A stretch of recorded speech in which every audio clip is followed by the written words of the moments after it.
พระธรรมประจำวันของพระเจ้า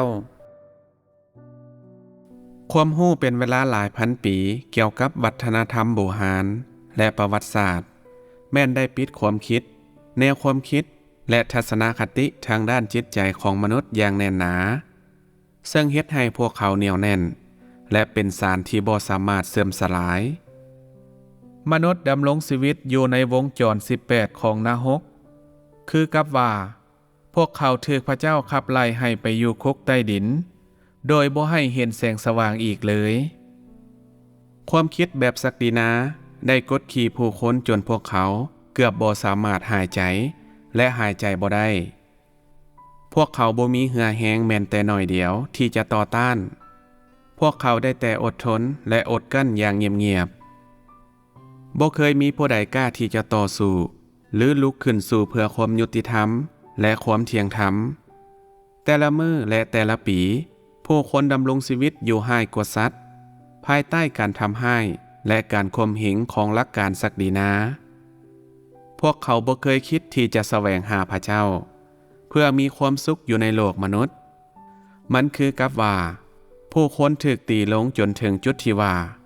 พวกเขาคือกับใบไม้หล่นในฤดูใบไม้หล่นแห้วแห้งเหี่ยวและเหลืองสีน้ำตาลผู้คนได้สูญเสียความทรงจำของพวกเขาแต่โดนนานพวกเขาดำรงชีวิตในนรกอย่างสิ้นหวังที่เอิ้นว่าโลกมนุษย์ล้อท่าการมาถึงของยุคสุดท้าย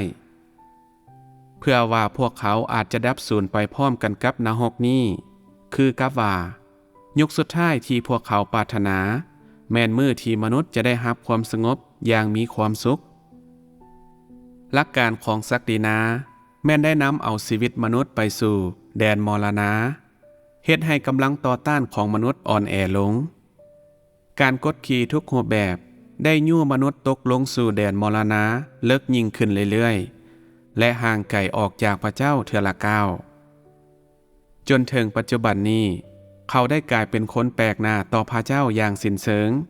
และเฝ้าลบหลีกพระองค์เวลาพวกเขาพบกันมนุษย์บ่สนใจพระองค์และปล่อยให้พระองค์ยืนอยู่ข้างหนึ่งผู้เดียวคือกับว่ามนุษย์บ่เคยรู้จักพระองค์และบ่เคยพบเห็นพระองค์มาก่อนถึงอย่างใดก็ตามพระเจ้าได้ล้อท่ามนุษย์ผ่านการเดินทางอันยาวไกลของชีวิตมนุษย์บ่เคยโยนความโมโหที่บ่สามารถควบคุมได้ของพระองค์ใส่มนุษย์พระองค์เพียงแต่ล้อท่าอย่างเงียบๆเพื่อให้มนุษย์สำนึกผิดและเริ่มต้นใหม่แต่โดนนานมาแล้วพระเจ้าได้เสด็จลงมาโลกมนุษย์เพื่อแบ่งปันความทุกข์ของโลกมนุษย์กับมนุษย์พระองค์ได้อาศัยอยู่กับมนุษย์เป็นเวลาหลายปี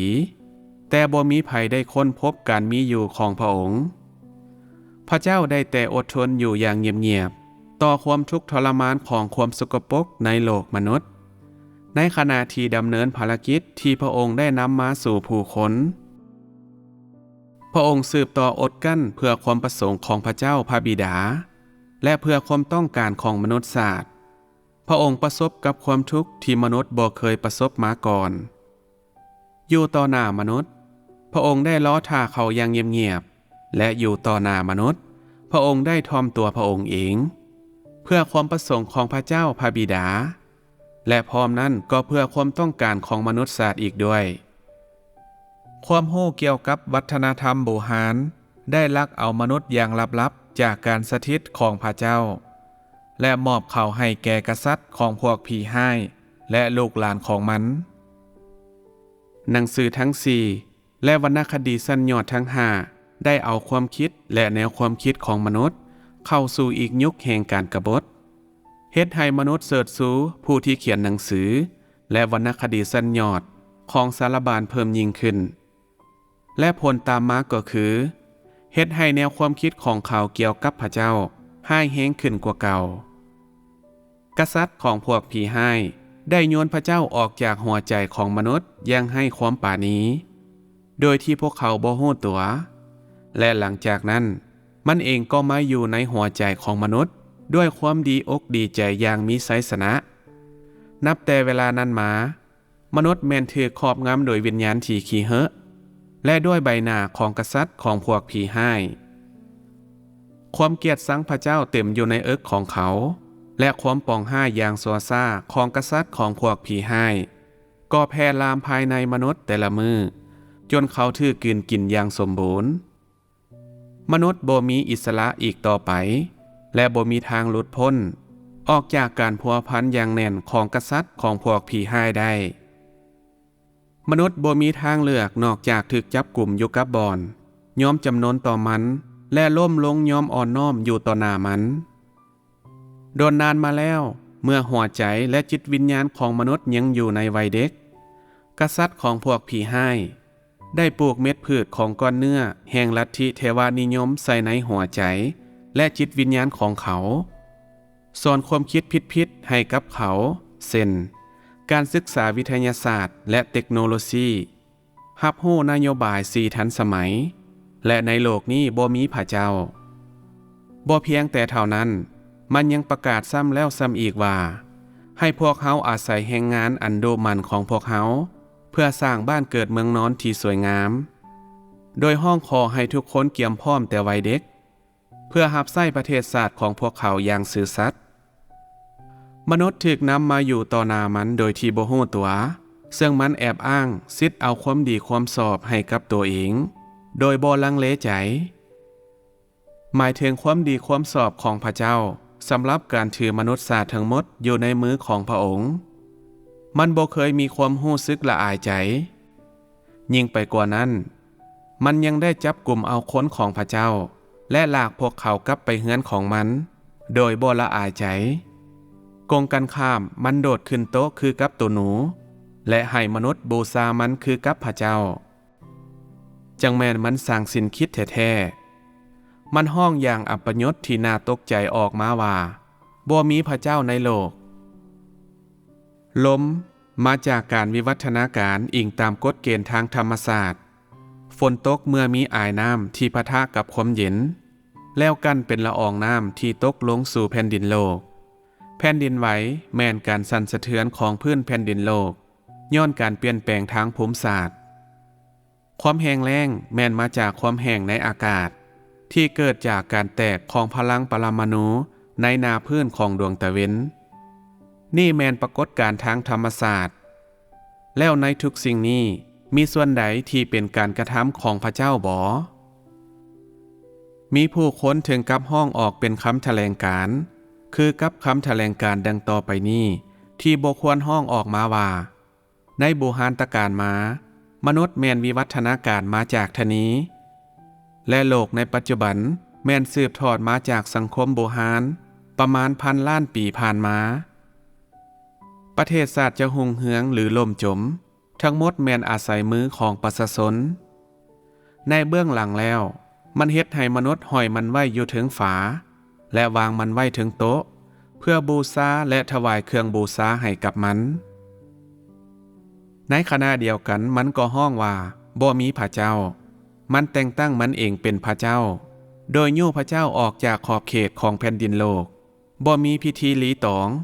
ในขณะที่ยืนอยู่บอนของพระเจ้าและรับหน้าที่เป็นกษัตริย์ของพวกผีห้ายจังแม่นให้เหตุผลแท้ๆมันเฮ็ดให้คนเกลียดชังมันจนเข้ากระดูกดำเบิ่งคือกับว่าพระเจ้าและมันคือคู่ศัตรูสาบานกันและทั้งสองบ่สามารถอยู่ร่วมกันได้มันวางอุบายขับไล่พระเจ้าหนีในขณะที่มันไปมาอย่างเป็นอิสระและอยู่เหนือกฎหมายจังแม่นมันเป็นกษัตริย์ของพวกผีห้ายแท้ๆจะสามารถอดทนต่อการมีอยู่ของมันได้แนวใดมันจะบ่เศร้าจนกว่ามันได้เฮ็ดให้ภารกิจของพระเจ้าพินาศลงและปล่อยให้ภารกิจทั้งหมดนั้นอยู่ในความสับสนวุ่นวายอย่างสิ้นเชิงคือกับว่ามันต้องการต่อต้านพระเจ้าจนถึงที่สุดจนกว่าว่าป่าจะตายหรือแห่จะขาดตั้งตนเป็นปรปักษ์ต่อพระเจ้าอย่างตั้งใจและยับเข้าใกล้พระองค์หลายขึ้นใบหน้าที่เป็นตาสังของมันแม่นถูกถอดหน้ากากออกอย่างสิ้นเชิงแต่โดนนานแล้วตอนนี้มันมีหอยซ้ำและถูกตีและในสภาพที่โศกเศร้าเสียใจมันก็ยังบ่ลดละความเกลียดชังของมันต่อพระเจ้าคือกับว่าโดยกลืนกินพระเจ้าเพียงในคำเดียว มันก็จะสามารถบรรเทาความเกลียดชังที่ขังอยู่ในใจของมันได้แล้ว พวกเขาจะสามารถอดทนกับมันผู้เป็นศัตรูที่เป็นตาสังของพระเจ้านี่ได้แนวใดมิได้การกำจัดและการทำลายล้างมันอย่างสิ้นเชิงเท่านั้นที่จะเฮ็ดให้ความปรารถนาของชีวิตพวกเขาเกิดมากผลมันได้รับอนุญาตให้แล่นอาละวาดได้แนวใดมันได้เฮ็ดให้มนุษย์เสื่อมทรามจนถึงระดับที่ว่ามนุษย์บ่ฮู้จักตะเว้นแห่งสวรรค์และได้กลายเป็นคนตายด้านและขาดความรู้สึกมนุษย์ได้สูญเสียเหตุผลของมนุษย์ปกติเป็นหยังจึงบ่เสียสละชีวิตทั้งหมดของพวกเขาเพื่อทำลายและจูดเผามันเพื่อกำจัดความกังวลในอนาคตและเฮ็ดให้ภารกิจของพระเจ้าไปถึงจุดแห่งความงดงามที่บ่เคยเกิดขึ้นมาก่อนไว้ขึ้นกลุ่มคนชั่วดังกล่าวนี้ได้มาอยู่ท่ามกลางโลกมนุษย์และเฮ็ดให้มีความวุ่นวายพวกเขาได้นำเอามนุษย์ทุกคนไปไว้อยู่เทิงหน้าผาและวางกลอุบายอย่างลับๆเพื่อยั่วพวกเขาลงให้แตกหักเป็นเศษส่วนและกินซากศพของพวกเขาหวังยังให้ประโยชน์ที่จะมั่งเพแผนการของพระเจ้าและต่อสู้กับพระองค์โดยเดิมพันทุกสิ่งด้วยการโยนมากขลอกเทื่อเดียว